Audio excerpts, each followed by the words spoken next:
السلام علیکم ورحمۃ اللہ وبرکاتہ۔ الحمد للہ رب العالمین والعاقبۃ للمتقین والصلاة والسلام علی سید الاشرف الانبیاء والمرسلین نبینا محمد وعلی آلہ وصحبہ ومن سار علی نہجہ الی یوم الدین، اما بعد۔ معزز برادران اسلام، ایک انسان کے ہدایت اور گمراہی کا انحصار اس کے دل پر ہوتا ہے۔ اگر ایک انسان کا دل صحیح اور سالم ہے تو انسان کے باقی اعضاء بھی، پورا بدن بھی صحیح اور سالم رہتا ہے۔ اگر یہی دل فساد اور بگاڑ کا شکار ہو جائے تو انسان کے باقی اعضاء بھی، انسان کا جسم بھی فساد اور بگاڑ کا شکار ہو جاتا ہے۔ رسول اللہ صلی اللہ علیہ وسلم نے ارشاد فرمایا، الا ان فی الجسد مضغہ اذا صلحت صلح الجسد کلہ، کہ خبردار لوگوں، انسان کے جسم میں ایک ٹکڑا ایسا ہے، اذا صلحت صلح الجسد کلہ، کہ جب وہ صحیح سالم رہے تو انسان کا پورا جسم، پورا بدن صحیح اور سالم رہتا ہے۔ وَإِذَا فَسَدَتْ فَسَدَ الْجَسَدُ كُلُّهُ، اور جب وہی دل بگاڑ کا شکار ہو جائے، فساد کا شکار ہو جائے تو انسان کا پورا بدن فساد کا شکار ہو جاتا ہے۔ فرمایا وہ ٹکڑا وہ دل ہے۔ اگر ایک انسان کا دل صحیح سالم ہے تو انسان کا پورا بدن صحیح سالم رہے گا، اور اگر یہی دل فساد اور بگاڑ کا شکار ہو جائے تو پھر انسان کا بدن بھی فساد اور بگاڑ کا شکار ہو جاتا ہے۔ علماء کرام نے نیکی اور بدی والی حالتوں کے اعتبار سے انسان کے دل کو دو حصوں میں تقسیم کیا ہے۔ ایک وہ دل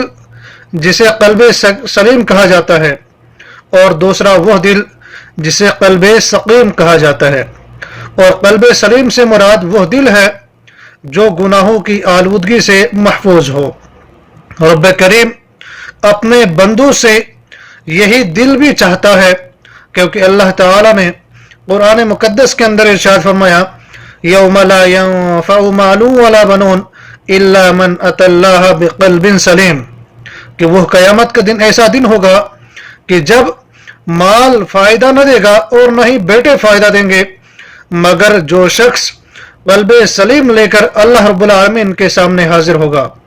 تو ایسے شخص کو ہی فائدہ ملے گا کہ جو قلب سلیم لے کر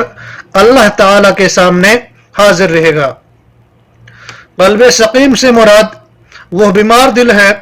کہ جو گناہوں سے آلودہ ہو کر روحانی طور پر بیمار ہو چکا ہو۔ ایسا دل رحمان کو نہیں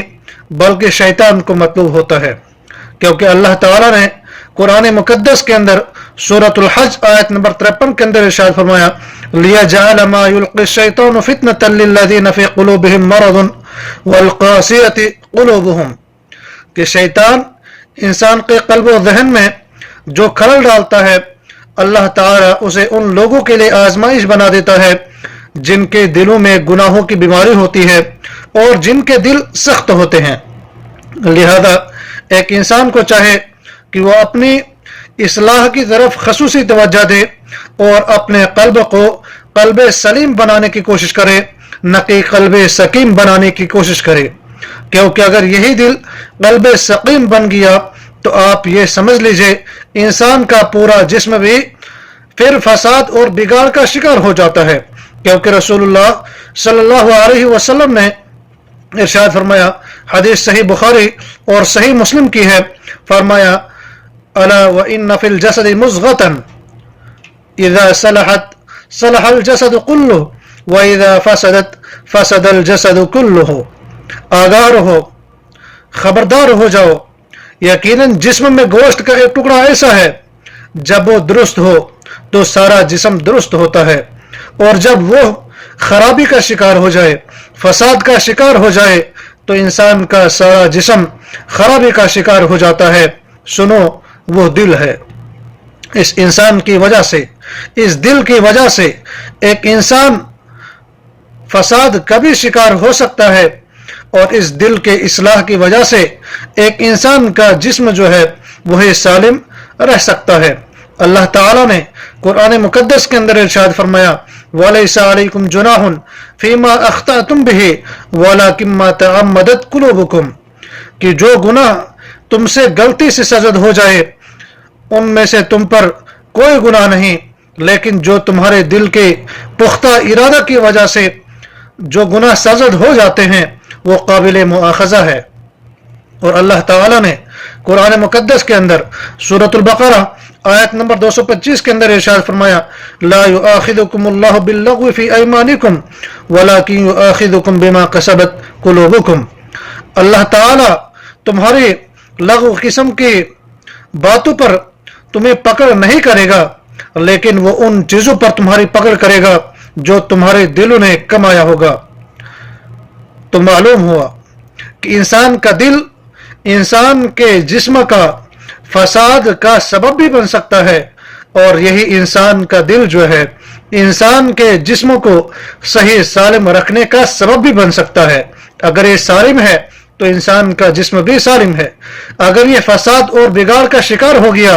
تو انسان کا جو جسم ہے، انسان کی جو باڈی ہے وہ بھی فساد کا شکار ہو جاتی ہے۔ اب ہم اس اپنے دل کی اصلاح کیسے کر سکتے ہیں؟ تو اس کے لیے ضروری ہے کہ ایک انسان ہر چھوٹے اور بڑے گناہ سے بچنے کی کوشش کرے، کیونکہ اللہ تعالیٰ نے سورۃ الانعام آیت نمبر 120 کے اندر ارشاد فرمایا وَذَرُوا ظَاهِرَ الْإِثْمِ وَبَاطِنَهُ إِنَّ الَّذِينَ يَكْسِبُونَ الْإِثْمَ سَيُجْزَوْنَ بِمَا كَانُوا يَقْتَرِفُونَ، ظاہری اور باطنی ہر قسم کے گناہوں کو چھوڑ دو، انہیں ترک کر دو، یقیناً جو لوگ گناہ کماتے ہیں ان قریب انہیں ان کا بدلہ دیا جائے گا جس کا وہ ارتکاب کیا کرتے تھے۔ تو واضح ہوا کہ ایک انسان جن گناہوں کا مرتکب ہوتا ہے تو آخرت میں وہ گناہ ہی بربادی کا سبب بنتے ہیں، اور انہی گناہوں کی بنا پر ایک انسان بروز قیامت سزا بھی بھگتے گا۔ امام عبداللہ ابن مبارک رحمہ اللہ فرمایا کرتے تھے حصول تقوی کے تعلق سے رأیت الذنوب تمیت القلوب وقد یورث الذل ادمانها، میں نے دیکھا کہ گناہ دلوں کو مردہ بنا دیتے ہیں اور ہمیشہ کے لیے ذلت چھوڑ جاتے ہیں۔ وترک الذنوب حیات القلوب وخیر لنفسک عصیانها، گناہوں کو چھوڑ دینے میں ہی دلوں کی زندگی ہے اور ان سے پیچھا چھڑا لینا ہی تمہارے نفس کے لیے بہتر ہے۔ اور ثابت بن قرہ رحمہ اللہ فرمایا کرتے تھے وَالذُّنُوبُ لِلْقَلْبِ بِمَنزِلَةِ السُّمُومِ إِن لَمْ تُهْلِكْهُ أَضْعَفَتْهُ وَلَا بُدَّ وَإِن ضَعُفَتْ قُوَّتُهُ لَمْ يَقْدِرْ عَلَى مُقَاوَمَةِ الْأَمْرَاضِ، گناہ دل کے لیے زہر کے مانند ہے، اگر یہ زہر دل کو ہلاک نہ بھی کرے تو کم از کم اس کو کمزور ضرور کر دیتی ہے، اور جب دل کی قوت کمزور پڑ جاتی ہے تو بیماریوں کا مقابلہ کرنے کے قابل باقی نہیں رہتا۔ تو سب سے پہلی چیز جس سے ایک انسان اپنے دل کو فساد سے بچا سکتا ہے وہ ہے ہر چھوٹے اور بڑے گناہ سے اپنے آپ کو بچانے کی کوشش کرنا۔ اس کے بعد جو دوسرا سبب ہے جس سے ایک انسان اپنے دل کی اصلاح کر سکتا ہے وہ ہے فتنوں اور خواہشات میں پڑنے سے اپنے آپ کو بچانا۔ سیدنا عمر رضی اللہ عنہ بیان کرتے ہیں اللہ کے رسول صلی اللہ علیہ وسلم نے ارشاد فرمایا تعرض الفتن علی القلوب كالحصير اودا اودا فأي قلب اشربها نكتت فيه نكتة سوداء وأي قلب أنكرها نكت فيه نكتة بيضاء، کہ فتنے دلوں میں ڈالے جائیں گے چٹائی کی طرح تنکے تنکے کر کر کے، اور جو دل ان سے سیراب کر دیا گیا، جو دل ان فتنوں کو، ان تنکوں کو، ان فتنوں کو قبول کر لے گا، اپنے اندر بسا لے گا، تو اس میں سے ایک سیاہ نقطہ پڑ جائے گا، اور جس دل نے ان کو رد کیا، ان کو قبول نہیں کیا، تو اس میں سفید نقطہ پڑ جائے گا، یعنی وہ گناہوں کی سیاہی سے محفوظ کر لیا جائے گا۔ تو یہ دوسرا سبب ہے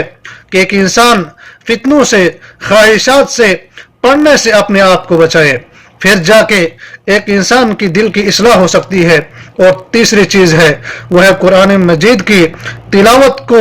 اپنا معمول بنا لیجئے۔ روزمرہ اپنے زندگی کے اندر صبح و شام جب بھی آپ کو فراغت نصیب ہو تو قرآن مجید کی تلاوت کو اپنا معمول بنانے کی کوشش کرے۔ اللہ تعالی نے قرآن مقدس کے اندر ارشاد فرمایا انما المؤمنون الذين اذا ذكر الله وجلت قلوبهم واذا تليت عليهم آياته زادتهم ایمانا وعلى ربهم يتوکلون۔ اہل ایمان تو وہ ہوتے ہیں کہ جب اللہ کا ذکر ان کے سامنے کیا جائے تو ان کے دل جو ہے کانپ اٹھتے ہیں،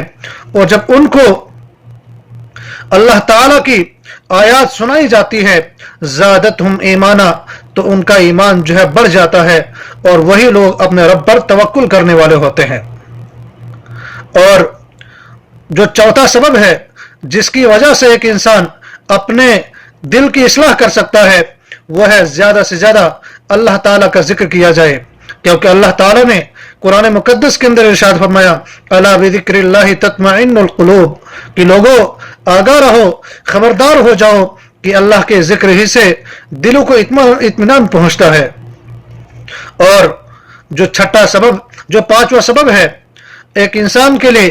اپنے دل کی اصلاح کرنے کے لیے، فساد سے، بگاڑ سے بچانے کے لیے، وہ ہے دل کو تواضع اور انکساری کا جو ہے عادی بنایا جائے۔ حدیث کے راوی عبداللہ بن مسعود رضی اللہ تعالی عنہ ہے، وہ فرماتے ہیں اللہ کے رسول صلی اللہ علیہ وسلم نے ارشاد فرمایا لا يدخل الجنت